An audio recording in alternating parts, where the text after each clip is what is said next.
你好，欢迎收看今天的节目。今天我们要和大家聊一个特别有意思的话题，就是中国人在冬天是怎么养生的。对，这个话题确实很有趣。我发现很多外国朋友对中国人的养生方式都特别好奇，尤其是冬天的时候。是啊，你看现在网上经常能看到一些外国朋友在学中国人保温杯里泡枸杞、穿秋裤什么的。其实这些只是表面现象，中国人的冬季养生背后有一套完整的理论体系。没错，我们今天就从几个方面来聊聊，比如饮食、起居、运动，还有情绪调节这些。希望通过今天的分享，能让大家对中国的传统养生文化有更深入的了解。那我们先从最基本的理念开始说起吧。在中国传统医学里面，冬季有个特别的称呼，叫做养藏之际。这个养藏听起来就很有意思，简单来说就是要像大自然一样，把生机和能量都收藏起来。对，你看冬天的时候，树叶都落了，动物也要冬眠，整个自然界都在休养生息。中医认为人也应该顺应这种变化，冬季阴气盛，阳气衰，所以我们要特别注重保养阳气。这就像怎么说呢，就像给手机充电一样，冬天就是给身体充电的季节，为来年的活力做准备。哈哈，这个比喻很形象，所以冬季养生的核心原则就是温补。温补就是通过各种方式来保持身体的温暖，补充身体的能量，避免过度消耗。那我们具体来看看在饮食方面，中国人是怎么做的。古人有句话叫民以食为天，饮食在养生中占据着非常重要的地位。冬季的饮食原则是温中有补，既要温热驱寒，又要补身体。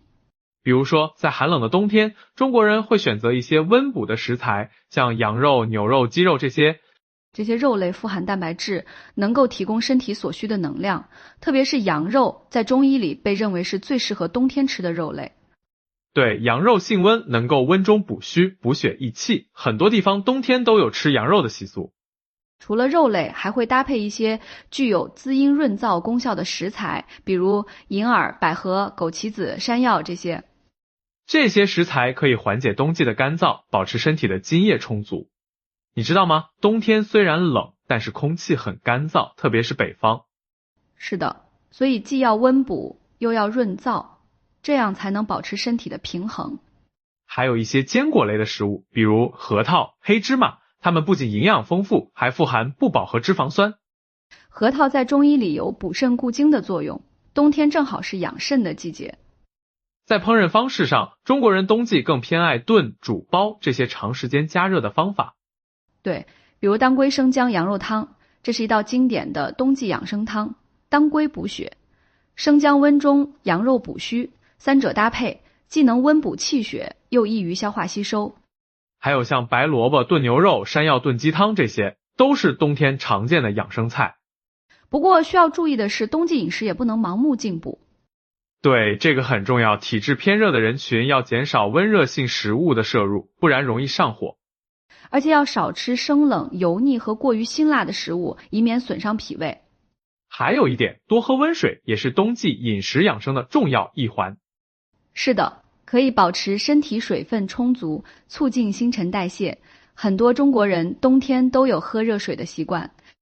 说到这里，我想起一个有趣的现象，很多外国朋友刚开始不理解中国人为什么总是喝热水。对，其实这背后就是中医的理念，认为温热的东西对身体更好，特别是在冬天。除了饮食，起居习惯在冬季养生中也至关重要。黄帝内经里有句话，冬3月早卧晚起，必待日光。这意味着在冬季我们应该尽量早睡，晚上10点到11点入睡比较合适。然后早晨可以适当晚起，等到太阳出来，气温回升后再起床。这样做是为了顺应自然界阳气潜藏的规律，让身体得到充分的休息。现代科学也证明，充足的睡眠对免疫系统很重要，特别是在寒冷的季节。保暖也是冬季起居的重中之重，特别是头部、颈部、背部和足部。这些部位容易受寒，需要特别注意，比如戴帽子、围巾、穿厚袜子。中医认为寒从脚起，脚部保暖特别重要。对，很多中国人都有睡前用热水泡脚的习惯。热水泡脚可以促进脚部血液循环，缓解疲劳，改善睡眠质量。而且泡脚的时候还可以加一些中药材，比如艾叶、生姜，这些效果会更好。室内温度也要控制好，一般保持在18到22摄氏度之间比较合适。避免室内外温差过大，这样可以减少感冒的风险。接下来我们聊聊运动方面，冬季运动和其他季节有什么不同呢？冬季运动不宜过于剧烈，应该以静滋养为主。剧烈运动容易大汗淋漓，在中医看来，这会耗伤精气。所以中国人冬季更推荐一些和缓的运动，比如太极拳、八段锦。太极拳特别适合冬天练习，动作缓慢，注重内在的气息调节。八段锦也是一套很好的养生功法，简单易学，适合各个年龄段的人。还有瑜伽、散步、拉伸，这些都是不错的选择。这些运动可以帮助身体微微发热，舒缓筋骨，同时又不会过度消耗体力。运动的时间也很有讲究，最好选择在气温适宜、阳光充足的时候。比如上午10点到下午3点，这个时间段阳光比较好，温度也相对高一些。如果是户外运动，一定要做好保暖措施，避免受寒。而且运动前要充分热身，运动后也要及时保暖，不要让汗水在身上停留太久。说到这里，我们再聊聊情志方面的调节。情志就是情绪和精神状态，冬季容易让人情绪低落，所以保持良好的心态非常重要。中医认为，冬季要宁静为本，保养精神，避免各种不良情绪的干扰和刺激，让心情保持淡泊宁静。这个怎么说呢？就像冬天的雪花一样，安静纯净。可以通过阅读、冥想、听音乐这些方式来调节情绪。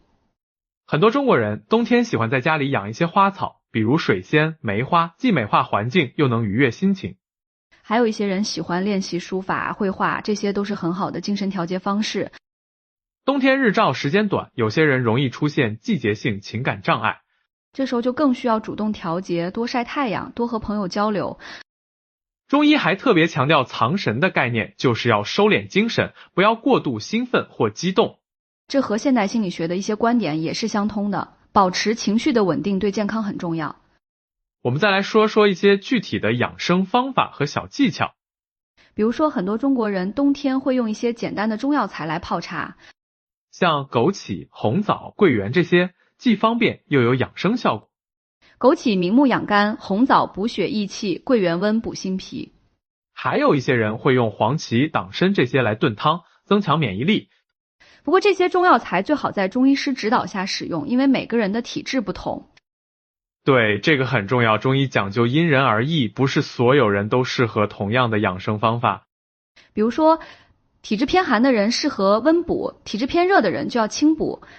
还有年龄、性别、地域这些因素都要考虑进去。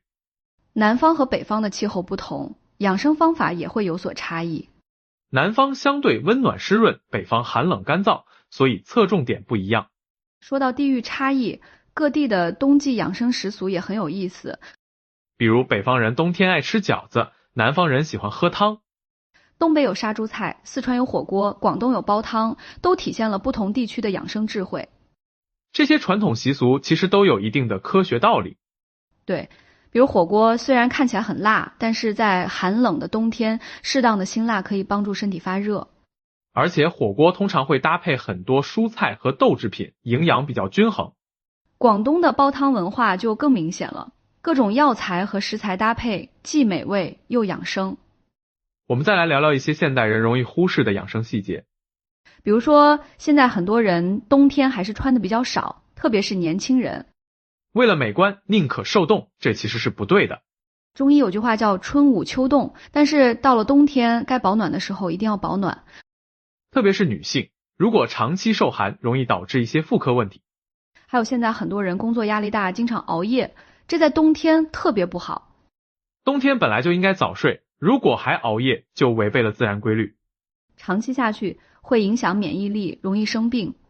还有饮食方面，现在很多人冬天还是喜欢吃冷饮、生冷食物，这对脾胃的伤害很大，特别是在寒冷的季节。中医认为脾胃是后天之本，脾胃功能好，整个身体的状态就会好。所以冬天一定要注意保护脾胃，多吃温热的食物。我们再说说一些简单易行的养生小方法。比如每天早上起床后，可以做一些简单的拉伸运动，活动一下关节，促进血液循环，让身体慢慢苏醒。还可以用手搓搓耳朵。中医认为耳朵上有很多穴位，搓耳朵可以刺激这些穴位，起到保健的作用。晚上睡觉前除了泡脚，还可以做一些腹部按摩。顺时针按摩腹部可以促进消化，改善睡眠。这些方法都很简单，不需要特殊的器材或场地。关键是要坚持，养生不是一朝一夕的事情。对，中医讲究治未病，就是在没有生病的时候就开始保养。这种预防为主的理念，现在越来越被现代医学所认可。我们再来谈谈冬季养生中的一些误区。很多人认为冬天就应该大补特补，各种补品一起上。这其实不对的，补过头了反而会给身体造成负担。中医讲究虚则补之，只有身体虚弱的人才需要大补。而且补也要分清楚是气虚、血虚还是阴虚、阳虚。不同的虚症补的方法是不一样的。还有人认为冬天就应该完全不运动，在家里躺着。这也是误区，适当的运动对身体是有好处的，关键是要选择合适的运动方式。完全不动，反而会让身体的机能下降。还有一个误区，就是认为冬天喝酒可以暖身。酒精确实会让人感到温暖，但这只是暂时的。酒精会扩张血管，实际上会让身体散失更多的热量。而且过量饮酒对肝脏和其他器官都有害。如果真的想暖身，还是应该通过合理的饮食和保暖措施。我们再聊聊现代科学对中国传统养生方法的验证。很多传统的养生方法现在都得到了科学研究的支持。比如泡脚，现代研究发现热水泡脚确实可以改善血液循环。还有太极拳，研究表明它对平衡能力、心血管健康都有好处。中药材的一些功效也通过现代药理学得到了证实。比如枸杞中的多糖成分确实有增强免疫力的作用。这说明传统养生智慧是有科学依据的，不是迷信。当然，我们也要用科学的态度来对待传统养生，取其精华，去其糟粕，结合现代生活的实际情况。比如古人强调日出而作，日落而息，但现代人的生活节奏不一样。我们可以在条件允许的情况下，尽量早睡早起，但不必完全照搬。关键是要理解其中的原理，然后灵活运用。说到这里，我想很多外国朋友可能会问，这些养生方法适合他们吗？当然适合，健康的原理是相通的，不分国界。比如保暖、合理饮食、适当运动、情绪调节，这些对所有人都有益。只是在具体的食材选择上，可能需要根据当地的情况来调整。比如在没有中药材的地方，可以选择一些功效相似的本地食材。重要的是理解其中的原理和精神。对，比如温补的概念，可以通过各种温热的食物来实现。不一定非要是中国的传统食材。还有顺应自然的理念，这在任何文化中都是适用的。我们再来总结一下今天聊的内容。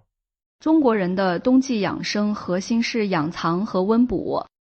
在饮食上选择温热滋补的食材，避免生冷。在起居上早睡晚起，注意保暖。在运动上选择和缓的方式，避免过度消耗。在情志上保持宁静平和的心态。这些方法看似简单，但蕴含着深刻的智慧。它们体现了中国人对自然规律的认识和尊重，也体现了对身心健康的整体关照。当然，每个人的体质和情况不同，具体的养生方法也要因人而异。如果有条件，最好咨询专业的中医师。但是一些基本的原则，比如保暖、合理饮食、适当运动，对大家都是有益的。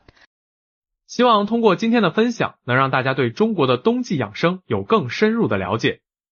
也希望大家能从中找到适合自己的健康之道。养生不是一朝一夕的事情，需要长期坚持。